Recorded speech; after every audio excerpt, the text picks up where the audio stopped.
Wow, this special dips gimat.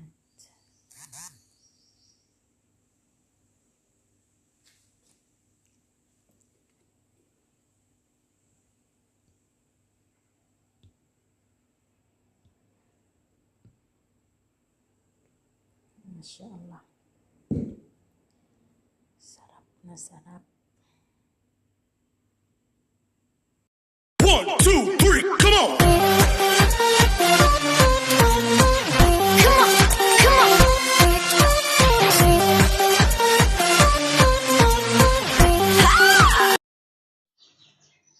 Guys, ito yung aking gimat na nagawa.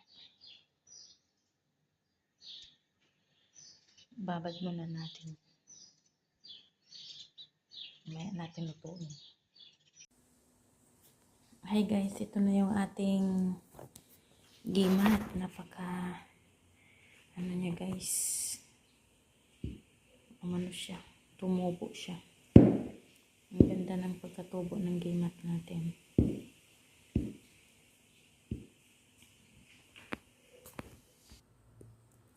Tingnan nyo naman guys, ang gandang pagkatubo. Wow.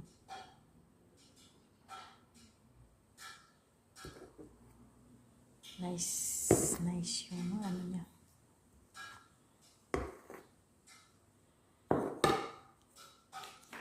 Piprituhin na natin ngayon yung ating gimat guys. Dito tayo. Kasi magluluto tayo. Nailagay ko na yung ingredients. At yan ang ating mantika. Ating nang papainitin. Hindi pa siya ganong mainit. Kumulo na siya. Pwede na. Buksan natin ito eh. So balik tayo dito guys. Unahin muna natin i-mix yung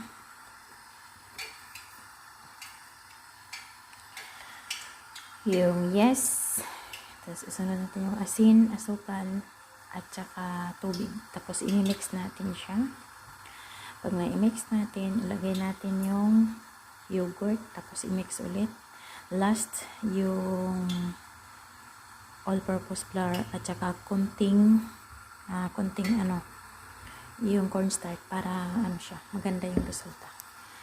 Medyo crispy. Yan. Tapos i-mix natin, hanggang sa mag-smooth siya ng ganito. Pagkatapos ay ating hayaan ng mga ilang oras. Isang oras talaga yung pag ano natin para ano siya, tumubo. Pag hindi tumubo yan, palpak. Okay. Tapos yung tama-tama lang yung tubig para hindi naman siya ganong basa or hindi naman siya ganong dry. Tama-tama lang, kaya ganito yung resulta. So yun ang ito yung ating gimat na special. Okay guys, tapos lagyan natin ng food coloring. Yellow yung nilagay ko kasi late ko na babad yung safaran. Mukhang safaran naman yan, kaya na lang yung nilagay ko. So yun, lagyan natin yung safaran para magkalasa siya. So ganito ang paggawa ng gimat na special guys. Okay, piprituhin na natin to sa ating mantika kasi mainit na. Yan na yung ating mantika, mainit na siya. So magpiprito na tayo guys.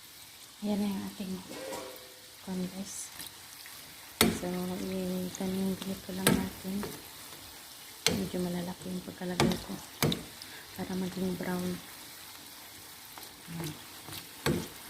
Hanggang mag-brown. Brown yung iba.